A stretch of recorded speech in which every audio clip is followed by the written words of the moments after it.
What's going on, everybody? Welcome to another episode of Pod Scum. I am your host, Reckless Rex Ruger. That, of course, is the Freddie Mercury puppet. We are back with another incredible episode. Before we get down to it, I'll address, as I do every episode, the proverbial elephant in the room. You, of course, are looking at these smoldering good looks, these luscious blonde locks. I will confirm for you that, yes, it's true. You're looking at the one and only love child of one David Lee Roth. Now you know, and we can get down to brass tacks, which is another banger of an episode. It's what we do, folks, and we ain't about to change it now. My guest is here, so we're getting into it, man. Let's go. Hello, Bobby. Oh, there he is. Hey, there he is. What's going on, buddy? How are you?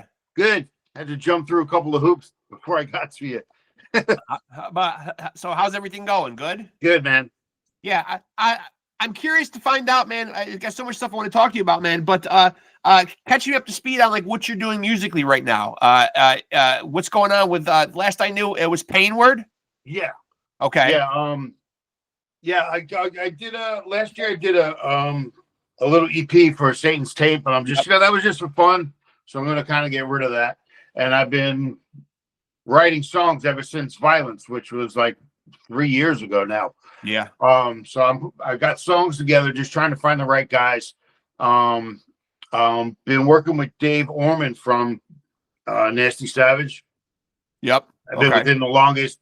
And lately I guess I'm hooking up with Jason Bittner. Oh yeah. My guy. I've had him on a couple times. Love him. Yeah. Yeah, he seems like a great guy. I mean, I just reached out to him. I never knew him before, and I reached out to him after the whole thing I saw where he left Overkill as well. Yep. And I just want to make sure that he was getting what he should be. And we just became friends. We kept talking, and so he's gonna probably put. I have 4 songs I sent him. He's got 1 song he did drums to. When he finishes up with the Category 7 John Bush thing, he's gonna come back and work on the other songs. Awesome. And try and get the rest of everything together. And so you were still in what, the process of assembling a fully realized band for Painward? Yeah. Just I got a couple bass players floating around. I did a lot of pre-production with my usual drummer, Jim McCourt. He helped out getting the songs, together. But we're still, we're gonna try and search out a singer, I guess, once we get this demo. Yeah. But these songs they've been written for a while, and they're still strong. I still like them all, but I'm continuing to write just in case something magical happens. Yeah. Get one of those great songs.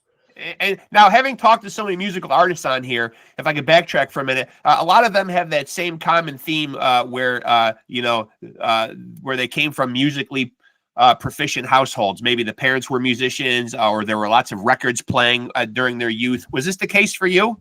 Yeah. I mean, early on, I guess the first thing I probably heard was the Beatles. Like, my mom had some Beatles albums, and me and my brother shared a room. We had a phonograph player like right between our 2 beds, and I would just sit there with the headphones on and listen to Beatles. But he was 10 years older, so he actually had the Sabbath and Zeppelin albums. Yeah. And, by the time I was 10, he was already 20. So, I was discovering, at 8, 9 years old, I'm listening to, the Paranoid album. Right. That just sent me, that Hendrix, Zeppelin just like sent me on my way. And was the guitar always going to be instrument? Did you ever flirt with the idea of it? Was any other instrument in grade school, anything ever else on the radar? Well, he played drums. There was a couple of drums like scattered down the basement that was still left over. I started on guitar because my dad had a guitar under the bed I used to play with, and I was going to switch to drums, but I wanted just not liking it. I wanted to run around. I didn't want to sit down the whole time and play. Right. So I went back to the guitar, and I took it, 100% serious that's what I was going to do. And, I stayed with that. My mom played the piano. There was a piano in the house. But she refused to play, but I used to tap around with it, and that was about it. And would you describe yourself as self-taught? Were lessons involved at all in your guitar journey?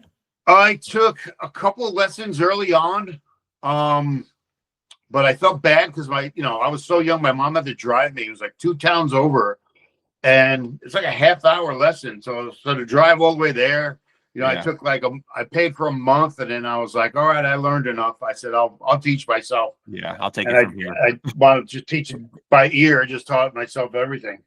And so how at 17 years old, you know, it's a fascinating journey. How at 17 years old do you end up in Overkill? Like how do you segue in back in those days getting into a band? Was there an audition? Did they spot you somewhere? Did they know of you? Yeah, I had a friend who wanted to get Rat for his band because they needed a drummer. Yep. And they knew that Overkill was looking for a guitar player. So he auditioned for them, just hoping that he could convince Rat to come with them, which, you know, that wasn't going to happen. But I kept telling him, I'm like, man, I want to get in a band. I was like in some AC/DC cover band. I was like, I want to get in a real band. I want to play. And they're like, well, why don't you audition for Overkill?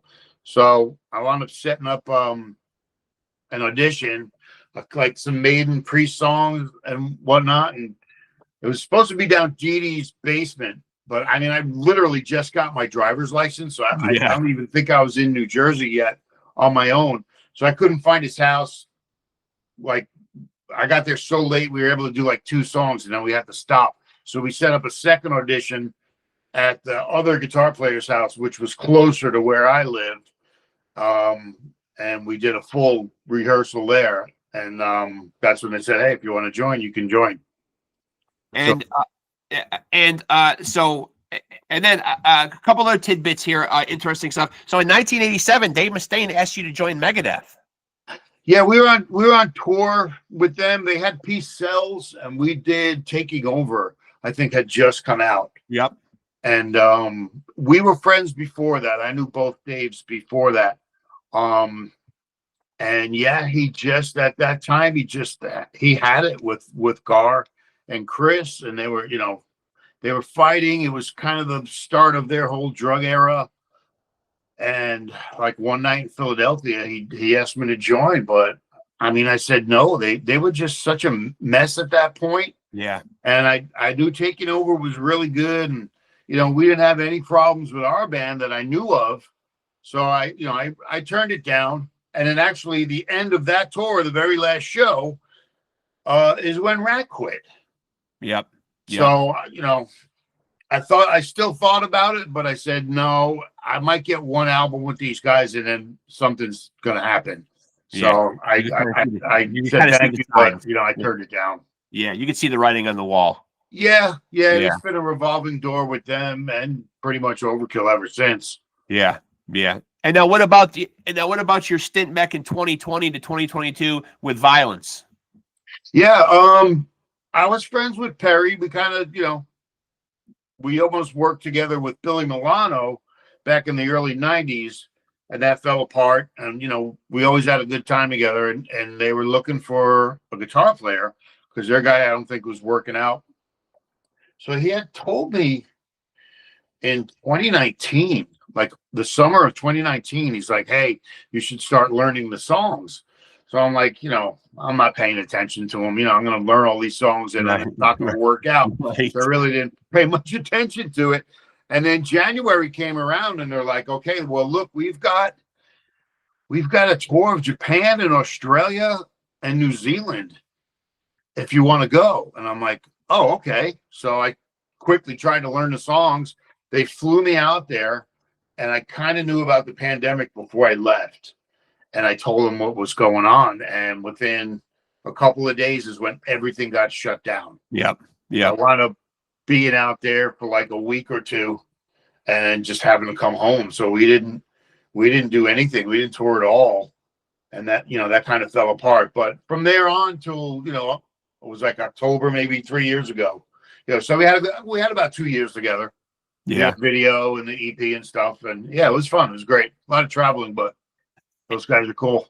And now your tenure in Overkill, for fans that might not know, did not exactly end amicably, correct? I mean, you know, there were hard feelings there at the end. Yeah. I mean, there still is. I mean, to this day, I still find different ways of those guys are doing stuff behind my back. But yeah, I mean, it started from a fight where Dee Dee wanted to play a Christmas show at L'Amour's for money. And I refused. I'm like, you're not going to leverage my band so you can have Christmas money. Right. That, who knows how the show is going to go? You want to do half covers? It's not even an Overkill show, but you want to charge everybody full price. I just didn't agree with the whole thing. And then one thing led to another. And, he even quit at one point before me. We let him back. And then I find out he went to my managers for like 2 weeks and tried to get me kicked out. And it was just like, it just turned into a mess. And at that point, I just said, forget it. I said, I don't want to work with people like that. I didn't trust them at all anymore. So does that, so like when you're putting together and everything that you've learned in the industry, now you're putting together like new bands, you put together a band like PAINWARD, with learning all this stuff and seeing how people can operate sometimes and how hard it is to keep a band together, has it changed your perspective now on working with other people and collaborating on bands? Has it made you more cautious? Yeah, probably more now than ever, because no one stays in the band at all anymore. Right. And it's usually in more than one project. So there's definitely going to be safeguards, because I wrote all that Overkill music on those 4 albums. Right. And we shared 25% each so we wouldn't fight over money. And right. then we wound up fighting over money anyway. So now it's just like, yeah, I'm cautious. I want to grab the right people. And if you stick it out and you stay with the band, you're going to get more. But if you're just going to come in, do an album and take off with someone who might be bigger, you're not going to have a chunk of the pie like the old days. So you got to prove that you're going to stay and you're going to work and keep it going, because time is short. I'm getting up there in age now to be doing this, so it's like it's got to happen or it's going to not. And what is your creative process like? You said you've been writing songs, putting pen to paper, writing stuff. What's your own individual creative process like? Do you get sparks of creativity throughout the day and maybe you're humming stuff into a phone or writing stuff down? Or do you treat it like a job, like you're punching in? I'm going to sit down, I'm going to create, make music. Usually it's just me playing, just practicing and noodling around. If I come up with something, I'll put it down on the recorder and save it. Sometimes it's 1 part, sometimes it's 3 parts. But I'll save it and then come back to it and either write to it on the spot, or I'll try and go back and listen to old riffs and see if they blend together. Right. And work it out. And as far as lyrics, if I get a topic in my head or I see something on the news that hits me and I'm like, oh, that could be a great song, I'll jot some stuff down. I might hear one line and then just write the whole song lyrically around that. Yeah. Yeah, and you also were extremely close with the late great Dimebag. Yeah, I'm not super close, but yeah, we communicated when he was around town. And I found it interesting. I don't know if there's any truth to this or not, but I wrote it down though that he was so impressed by your playing on one of the Overkill albums that kind of influenced Pantera to use Terry Date to produce Cowboys from Hell. Yeah, we did the Years of Decay up in Connecticut, and actually Terry's next band that he was going to do was Pantera, and I didn't realize at that point that they kind of changed their look and style. Yeah, and I was like, are you really going to do this poser band? Because all I ever saw were the early pictures of those guys. Right. And I'm like, are you serious? You're going to go from us to that? And he kind of said, no. They they've completely changed now, and what wound up being the Cowboys from Hell.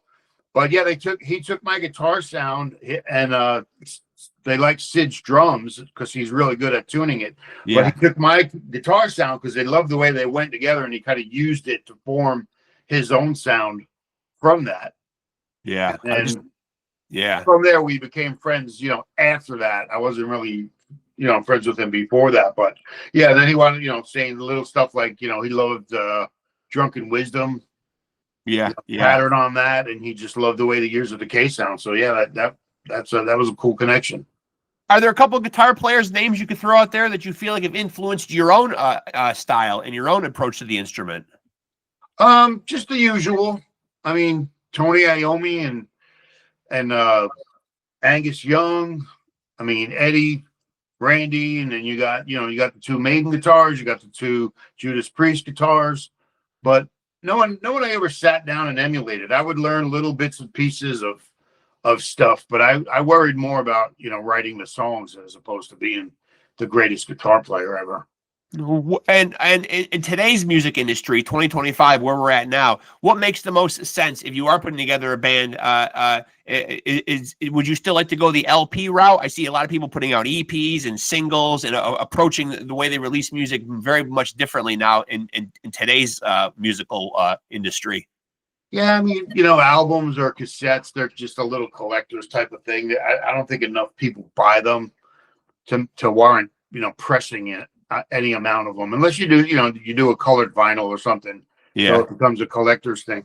But yeah, we were literally just talking about this because it used to be the whole album. The whole album came out, and then you just worked off of that for the year.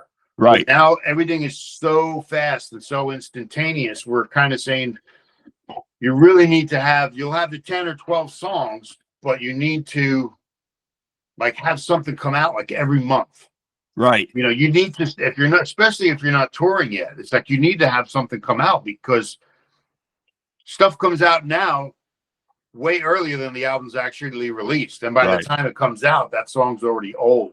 So unless you're staying on the road and constantly touring, you need to have at least something visually because people will forget about you so quick these days. There's just so much going on. You got the whole world at your hands. You got to keep in the front of everybody's mind. So it's good. You can at least make your own videos and your own albums these days, which you really couldn't do back in the day.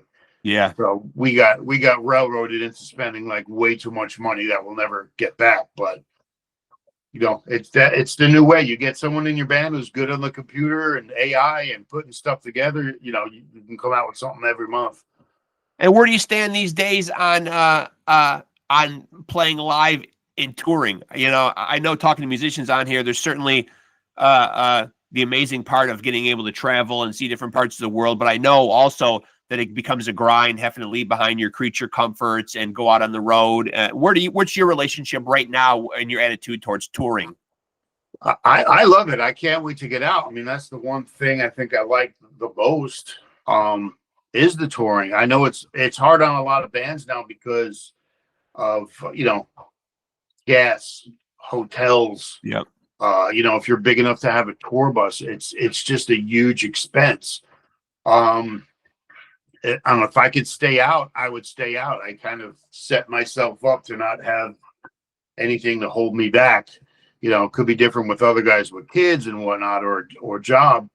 But if you could stay out, that's really the only way to do it right now is to continuously play and hopefully have some killer merchandise you could sell.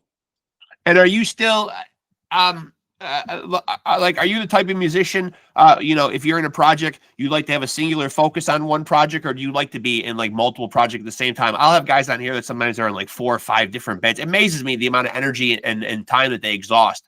You know, I do appreciate that, but I do appreciate the guys with the singular focus. I'm in this band. This is my project. This is my focus. Yeah, I've always been that way. I can't, you know, I can't spread myself out too thin. I'm really like concentrated on this. And I'm hoping to get guys that are the same. So that's why it's taken maybe a little bit longer because since there isn't as much money and we're not really selling records and getting money that way like you used to with royalties, some musicians have to be in more than one band. Sure. Downtime is just a killer. So, you know, there's a lot that'll do 2 bands or they'll fill in for somebody just to stay out. I mean, I see so many people from my age group that are just out all the time now in more than one band. Yep. And so has you know, you mentioned you put out the EP last year, Guardians of Valhalla, with Satan's Taint. Is Satan's Taint now segueing into being Painward, or will they be 2 separate projects? Yeah, it's 2 separate projects. I mean, Satan's Taint was just, I had leftover songs. I had a lot of cool friends down in Florida that were musicians that really, you know, they were just playing in local bands or they couldn't get an album out. They didn't know what they were doing. I'm like, well, why don't we get together and we'll all play on this and we'll put it out. And, you know, maybe somebody will hear it and take you in their band. So I got different singers. I got different drummers. And, you know, it's just more of trying to help other guys like get out there. But, you know, the name was kind of fun. I mean, I realized it was a little off-putting or ridiculous to some people or whatnot. but it was more of just something fun. But Painward is like 100% serious, and that's why I'm kind of like just separating myself from that. And not having a full band, it's hard to get someone to learn all the material to do one show. Right. It just doesn't make sense. So I said, you know what? It's time to just ditch that and just go full on with Painward. Are you finding it hard nowadays on any level to put together a band, or is it just that cautiousness that we spoke about earlier of getting the right dynamic and the right personalities in the band, or is it just difficult because, you know, as you mentioned, the music business is so speculative right now? Yeah, I mean, I don't know if it's because I'm a bit of a control freak, but like you said, I'd rather have guys that are just into the one band and that's it. Yeah. The internet has opened up like a whole avenue to getting people from even different states. And if you're good on your laptop and you could send music back and forth, you can get something done. But I still like to get in a room and knock the songs out and jam with guys. And if they're living 5 states away, that's hard to do. So it's also trying to find guys that are local, which also cuts things down. Yeah, you've been at this for so many years. Are there days when you just don't even pick up a fucking guitar, where you look at it and just say, "Not today"? No. I've played a guitar almost every day of my life since I picked it up. So no days off ever. No days off. It's getting so bad my elbow starts to hurt. Yeah, I've got a guitar in the work van behind the seats. Yeah. While the other guy's driving, I'll play. Yeah. And we got an acoustic guitar in the shop. And while we get to the shop, or if I'm waiting for them in the morning, we pick up the guitar and I jam. And when you're writing a song, man, like what typically comes first for you? Is it usually born off of a riff, or is it an opening line or a title? How are these songs that you write? How are they usually spawn? It's usually the music first, and then I'll fit either lyrics to it, or if I have a list of song titles, I'll grab a song title that sounds like, oh, that'll work with that song. But yeah, it usually starts with a riff or two, and it's just, you know, in the morning, grabbing my coffee, just pick up the guitar. Yeah. And I'm playing something. And if something's good enough to make me get up and turn everything on to go put it down to remember it, then I know it's something that's pretty good. And I'll give it a couple of days and I'll go back to it and say, oh, is that still really good, or was I just caught up in the moment? Right. And most of the time it's something I could work out or work into something else.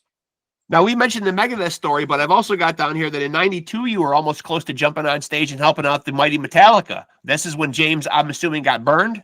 Yeah. That was the night he got burned. Their stage guy or whoever had called me at home, because James had my home number. And they called me about 11 o'clock at night and told me what happened.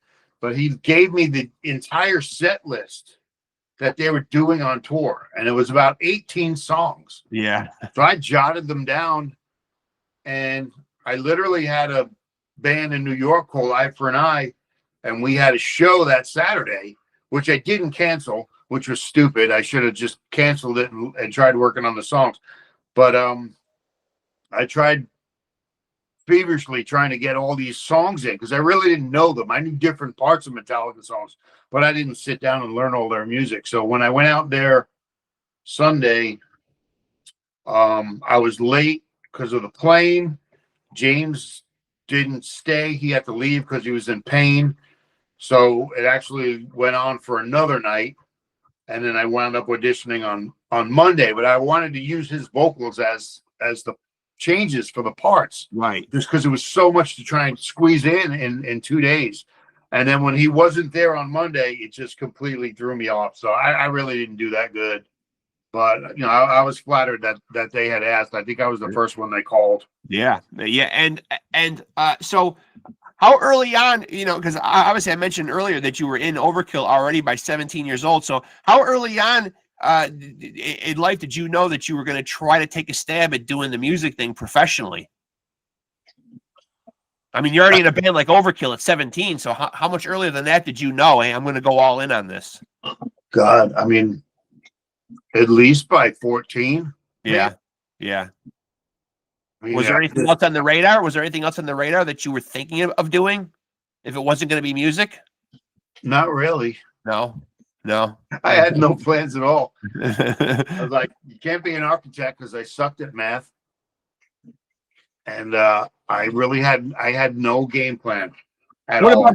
What about family around you? You know, I ask this question a lot because I know that the arts are a very speculative career. You know, I mean, the chances of making it and being successful are not always in your favor. Was anybody trying to sway you away from a career in the arts? Parents, family, teachers, anybody like that trying to say, "Hey, Bobby, this is a very difficult road, and you know, the chances of making it are slim."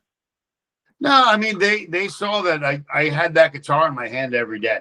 Yeah. I mean, I would lay on that couch and watch TV, and I had the guitar in my hand the entire time. So they saw how much I did like it. They drove me to practices here and there, like when I was doing the punk stuff.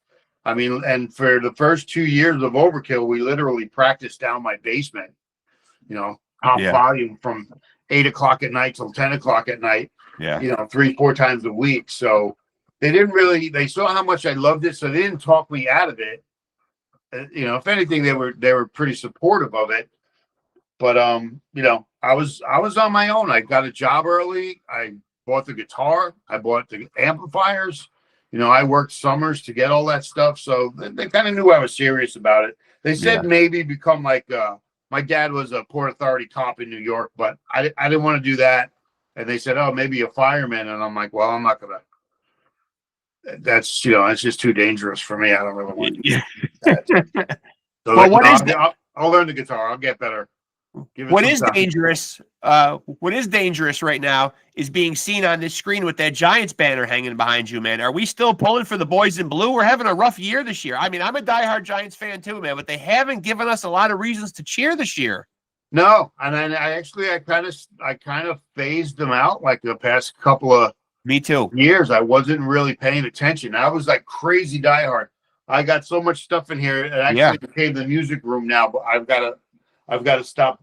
I used to buy stuff every year and I had to stop. It's just I'm overrun with it. But yeah, I mean, ever since Eli, it didn't seem like there was gone. They've been cursed or something. Nothing has gone really well. They've had different people come and go.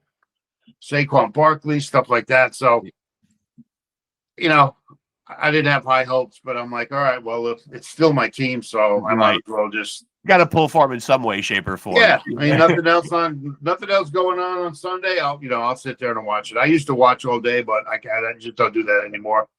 And so, do you anticipate 2026 being a year where we will see something out from you from Painward? Yeah, I'm hoping, because I really wanted it to be 25, but this year's gone. It all depends on Jason and his availability. I got the songs. He hasn't heard everything yet, so I'm going to try and sit down with him and say, hey, these are all the songs I have. If you're cool with these 10, or there's one you don't like, we'll grab another one. I just got a whole list of songs, and that's kind of new for me, because I used to just write, because we had no time back in the day. I wrote what went on the albums, and that was it. There really wasn't much extra. Right. But now I'm writing a lot, and now I'm picking the best from them. So as soon as he can get finished up with that stuff, get into these songs with me, we can try and get a singer from those 4 songs. If it's quick enough, early enough in the year, we might have something out by the end of the year in 26. Yeah. And do you think purposely, or do you guys consciously have discussions about how long a project should be? Whenever I see albums get reviewed nowadays, and I guess maybe this speaks to the dwindling attention spans and how people are listening to music nowadays, but I feel like the biggest thing that gets criticized is the length of the album, how many songs are on it, how long it is. I mean, a good average, I think, is 10. Yeah. Anything less than that, we have, most of our albums were 9, but less than that, it's, it gets into the EP sort of thing. And right. That's another way of looking at it. Some people like to just put out 4 or 5 songs at a time. Yeah. And just have something fresh. But I'm still at, 10 to 12 song album.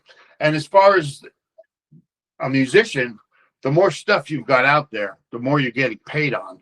Right. So in a way, it's like, the more songs you can have out, but I don't want to have any filler. I want everything to be like an A-list song. I don't want to have 3 good songs and then the rest is just to fill up what you would consider an album. Because then you would be better off just doing an EP and doing 4 or 5 songs, and then 6 months down the road, keep writing, pick another 4 or 5. So you always have the best of the best. But when you write more than you need, how do you decide what makes the cut if you have to trim some of those songs? Is it based on like your opinion? Do you put it to a vote? Does the other band have input on it? How do you decide what makes the final cut if something's good enough to end up on an album? Certain songs you'll get the feel of that you just know are good. Yeah. And then there's other songs that you're putting in there for a reason, because maybe it covers a death metal aspect, or it covers the Sabbath aspect, or like something's fast like a Slayer song or whatever. So you want to have a little bit of all of that. And then, the more you listen to them, sometimes something will kind of get pushed out of the family. So you don't throw it out, but you just make it the B list. Right. And if you can go back to it and make it better, or just leave it as is, sometimes, things just don't make the cut. Is it easy being a songwriter and finding material in 2025 as opposed to when it was when you were younger? Obviously, if you're writing about the worldview nowadays, there's certainly lots of fucked up stuff and certainly no shortage of material. As far as lyrics, yeah. I mean, there's way more stuff going on now lyrically. Musically, I'm the same. I've isolated myself from listening to every new band that comes out. I don't YouTube and listen to all these bands. I like, I'll hear someone and I'm like, oh my God, you hear this band? And it's like, yeah, they've been out for 20 years. Right. Like, I know. It's like, who is really traditionally a new band anymore? Because when I think someone's new, it's maybe like you said, my first time hearing them, but then you go and look, and they've been out there for a minute. Yeah, and I'm always writing, so like if I'm listening to other stuff, I really don't want it to influence what I'm doing. So I just stick to myself. So like when you do listen to music around the house on any level, is it usually just like older stuff? If you're in your car or puttering around the house, you kind of listen to stuff like from the past, so it won't affect your view on things now? Yeah, pretty much. Yeah, stuck in the old school era of things, which doesn't match up with thrash. Right. So it doesn't influence you at all, because you there's not something you can add to that, unless it's Black Sabbath. To me, they can be put into anything at any point, but I just don't worry about what every new band is doing. I'm exploring different things here and there. Like I'll listen to some like a death metal band. If someone says, "Oh, check out this new band" or whatever, and I'm like, all right, I'll give it a listen, but I don't sit there and just get it into my brain. I'll give it a once over and all right, that's cool. That's it. Are you a big physical product guy, or are you a streamer? I still like the physical. I love CDs still. I mean, it sucks that their shelf life was so short. Yeah, because I loved getting CDs. I don't even have a record player, so I got all these LPs I can't play. I know they're not even putting CD players in cars anymore. Very rarely. Yeah. My last truck had a cassette player. The new one doesn't. Yeah, getting phased right out. Yeah, they did. Yeah, crazy. And so before I let you out of here, if people want to find out what's going on, they want to tap into your projects or tap into what you got going on, where's the best place? Yeah, I'm on all the socials. I mean, just check out Instagram, Facebook, for PAINWARD. Yeah, I'll attach. I got the TAINT site up still, because I got a bunch of CDs I try and get rid of and whatnot. But PAINWARD's on Instagram and on Facebook. And expect and fingers crossed, expect something in 2026. I'm hoping if we can find the right singer, which is always the hardest part. Yeah. Somewhere in the Anselmo, Lamb of God area, somewhere like that. Well, this could be right here, man. Like this could be the the announcement right here, calling all singers. Yeah. Well, not all singers. Send a direct message. Yeah, send a direct message to Bobby, and he's looking, he's browsing, folks. I'm trying. Yeah, you're trying, man. Listen, man, I always appreciate getting the chance to talk to you, man. Thanks for doing this, man. Keep in touch. When the music's gonna come out, we'll definitely get on here and do it again, man. Definitely, I appreciate it. Yeah, appreciate you, Bobby. Good talking to you, my friend. All right, later, brother. Later. And there he goes, folks. The legendary Bobby Gustafson. You know him from his incredible run in Overkill. 17 years old when he joins Overkill. His run from 1982 to 1990 on some of the best, no, not some of, the best work in Overkill's discography. People might beat me up in the comment section or say, hey, Overkill's still kicking ass. And they are. And still putting out high-level thrash music right now. But during Bobby's time in the band, it was really a special time. Just incredible albums in that run that he had with Overkill. Also did a stint for a couple of years in the resurgence in 2020 of Violence, and has also been doing his thing with Satan's Taint, which hands down takes the cake for me, the award for best band name ever. I know it's tongue in cheek. I know it's meant to be a little on the humorous side, but listen, man, Satan's Taint. Listen, that's a mic drop moment right there. Boom. Great name. And now he's currently doing PAINWARD. That's PAINWARD. I'm even spelling it for you guys, man. See, your boy Reckless Rexx always got your back. That is what he's working on now. As you heard, he's looking for potential players, i.e. a singer. That seems to be what he really honed in on there at the end of our conversation. But well, listen, if you're a talented musician on any level and like to play heavy music, reach out to Bobby. Could be the opportunity of a lifetime. You never know. He said right there, message him directly, Bobby Gustafson, and you could be playing alongside of him, singing alongside of him. I'd take the gig myself if I wasn't so busy. And or could sing. But listen, always love catching up with Bobby. Now I'll go into my obligatory promotional spiel one more time. First, I'll remind you guys that, yes, for the last half hour or so, you have been looking at the one and only love child of One Diamond, David Lee Roth. Now you guys know. I wanted to divulge that, and I usually get it in at the beginning of the episode. Bobby came on here so quickly that I did not get it in there. But, you know, full disclosure, I want you guys to know that that these magnetic good looks and these beautiful, luscious blonde locks, I want you to know where they came from. And I owe it all to Pops up there. So now you know. And now we can get down to the promotional spiel. My pimp hand is feeling strong. There it is, folks. If you have a podcast, you know you got to pimp it. So here we go. Make sure to tap into PodScum on Facebook. Our handle, again, is Off the Couch Boxing and PodScum, 2 separate shows. Got the boxing show, got PodScum for your rock and metal needs. So both of them, one Facebook page. Same with Instagram. Same handle, Off the Couch Boxing and PodScum. And of course, if you're watching us here right now, this is where you really need to be. This is where we roll out that incredible content, these amazing conversations like we just had, chopping it up with Bobby Gustafson. If you're here right now, I invite you, please like, subscribe, and smash that notification bell so that you will be tapped in when we drop that new content. It is coming out every single week. We bring you something.